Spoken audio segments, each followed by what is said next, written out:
क्या कौरव अब लेंगे भयंकर बदला? कौन होगा अगला महान योद्धा जो इस युद्ध में गिरेगा?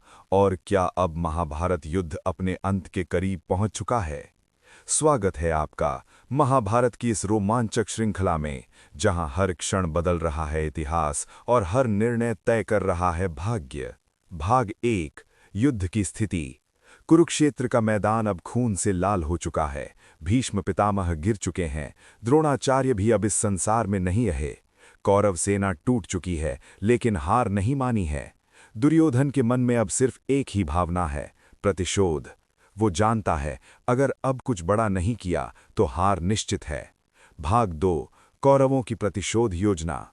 दुर्योधन, कर्ण और शकुनी एक गुप्त सभा करते हैं। दुर्योधन कहता है, अब समय आ गया है पांडवों को खत्म करने का, चाहे जो भी करना पड़े। कर्ण वचन देता है, मैं अर्जुन को युद्ध में हरा कर दिखाऊंगा।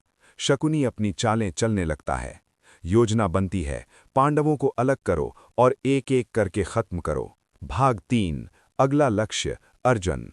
कौरवों का पहला निशाना बनता है अर्जुन, क्योंकि वो जानते हैं जब तक अर्जुन जीवित है पांडवों को हराना असंभव है। कर्ण चुनौती देता है अर्जुन को, और शुरू होता है महाभारत का सबसे खतरनाक युद्ध।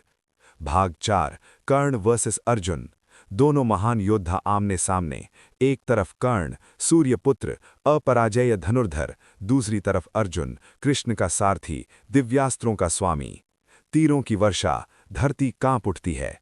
कर्ण अपने दिव्य अस्त्रों का प्रयोग करता है, अर्जुन भी पीछे नहीं हटता। लेकिन तभी कर्ण का रथ धंस जाता है धरती में। कर्ण धर्म की बात करता है, अर्जुन रुको, मुझे रथ निकालने दो। लेकिन कृष्ण अर्जुन से कहते हैं, याद करो अभिमन्यु के साथ क्या हुआ था। और उसी क्षण अर्जुन छोड़ता है अपना घातक तीर। कर्ण धरती पर गिर जाता है। कौरवों का टूटना। कर्ण की मृत्यु के साथ कौरवों की उम्मीद भी खत्म होने लगती है। दुर्योधन स्तब्ध रह जाता है, उसका सबसे बड़ा योद्धा अब नहीं रहा। भाग 6, अंतिम युद्ध की तैयारी। अब बचा है सिर्फ एक, दुर्योधन। वो निर्णय लेता है, अब मैं खुद युद्ध करूंगा। भीम और दुर्योधन के बीच होने वाला है गदा युद्ध। भाग 7, भीम वर्सेस दुर्योधन। दोनों योद्धा आमने सामने। गदा की टक्कर से गूंज उठता है कुरुक्षेत्र। दुर्योधन बहुत शक्तिशाली है, भीम भी पीछे नहीं हटता। युद्ध चलता है बराबरी का, लेकिन कृष्ण संकेत देते हैं भीम को, जांग पर वार करो, क्योंकि दुर्योधन ने द्रौपदी का अपमान किया था। और उसी क्षण भीम करता है वार, दुर्योधन गिर जाता है। भाग 8, युद्ध का अंत। दुर्योधन के गिरते ही महाभारत युद्ध समाप्त हो जाता है, पांडव जीत जाते हैं। लेकिन क्या सच में ये जीत है? चारों ओर सिर्फ विनाश, अपने ही अपनों के विरुद्ध।